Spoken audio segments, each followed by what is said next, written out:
Selamat malam Pak, nama saya Piskar Sinaga, kelas 2 MMI, NPM 2010 1272 61035. Saya akan menjabarkan sedikit tentang pentingnya pendidikan kewarganegaraan. Secara konseptual, istilah kewarganegaraan tidak bisa dilepaskan dengan istilah warga negara.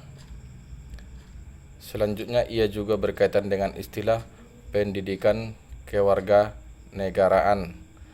Tujuan pendidikan kewarganegaraan dimanapun umumnya bertujuan untuk membentuk warga negara yang baik.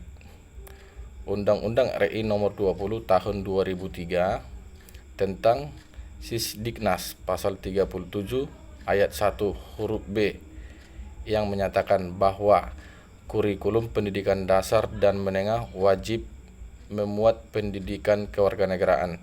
Demikian pula pada ayat 2 huruf B dinyatakan bahwa kurikulum pendidikan tinggi wajib memuat pendidikan kewarganegaraan. Berdasarkan keputusan Dirjen Dikti nomor 43 Dikti Kep 2006, tujuan pendidikan kewarganegaraan adalah dirumuskan dalam visi, misi, dan kompetensi sebagai berikut.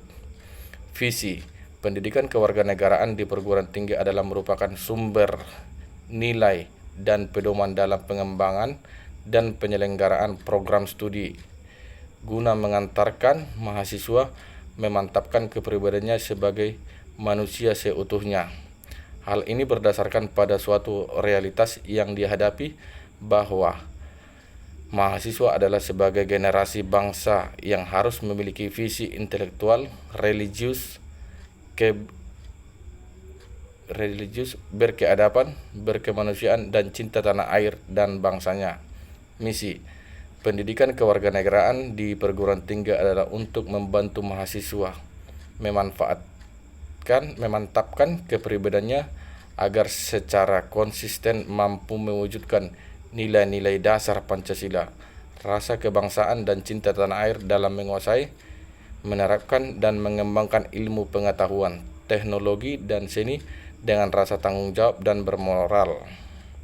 Oleh karena itu, kompetensi yang diharapkan mahasiswa adalah untuk menjadi ilmuwan dan profesional yang dimiliki rasa kebangsaan dan cinta tanah air, demokratis, berkeadaban. Selain itu, kompetensi yang diharapkan agar mahasiswa menjadi warga negara yang memiliki daya saing, berdisiplin, berpartisipasi aktif dalam membangun kehidupan yang damai berdasarkan sistem nilai Pancasila.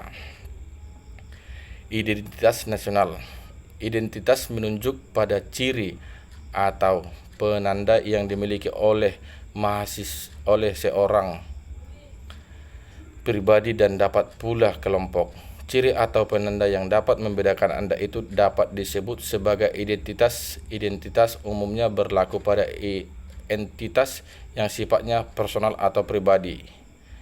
Penanda pribadi berdasar beberapa unsur ancaman yang ditimbulkan oleh penyalahgunaan narkoba meliputi hal-hal sebagai berikut. Misalnya, diwujudkan dalam beberapa bentuk identitas diri, misal dalam kartu tanda penduduk, ID card, surat izin mengemudi, kartu pelajar, dan kartu mahasiswa. Sebagai contoh dikenali dari nama, alamat, jenis kelamin, agama, dan sebagainya. Hal ini demikian umum dikenal sebagai identitas diri. Identitas juga dapat berlaku bagi kelompok masyarakat dan organisasi dari sekelompok orang. Sebuah keluarga memiliki identitas yang bisa dibedakan dengan keluarga yang lain. Sebuah bangsa sebagai bentuk persekutuan hidup dan negara sebagai organisasi kekuasaan juga memiliki identitas yang berbeda dengan bangsa lain. Setiap negara merdeka dan berdaulat sudah dapat dipastikan berupaya memiliki identitas nasional agar negara tersebut dapat dikenal oleh negara bangsa lain dan dapat dibedakan dengan bangsa lain. Identitas nasional mampu menjaga eksistensi dan kelangsungan hidup negara bangsa memiliki kewibawaan dan kehormatan sebagai bangsa yang sejajar dengan bangsa lain serta menyatukan bangsa yang bersangkutan. Suatu negara bangsa membutuhkan persatuan untuk bangsanya yang dinamakan integrasi nasional. Integrasi nasional merupakan salah satu tolak ukur persatuan dan kesatuan bangsa. Istilah integrasi nasional dalam bahasa Inggrisnya adalah national integration. Integration berarti kesempurnaan atau keseluruhan. Kata ini berasal dari bahasa Latin integer yang berarti utuh atau menyeluruh.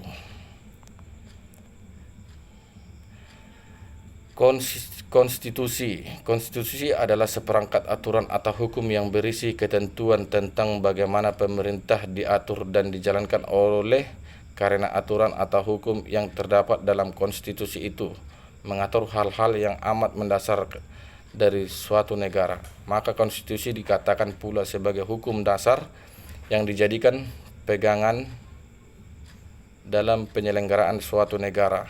Konstitusi mengandung permulaan dari segala peraturan mengenai suatu negara, atau dengan kata lain bahwa konstitusi mengandung permulaan dari segala peraturan mengenai negara, pembentukan suatu negara atau menyusun dan menyatakan suatu negara, dan sebagai peraturan dasar negara, pembentukan negara.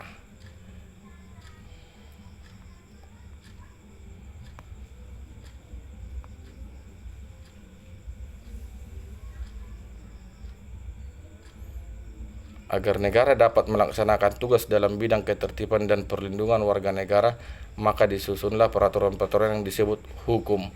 Hukum mengatur hubungan antara manusia yang satu dengan manusia lainnya, di samping mengatur hubungan manusia atau warga negara dengan negara, serta mengatur organ-organ negara dalam menjalankan pemerintah negara.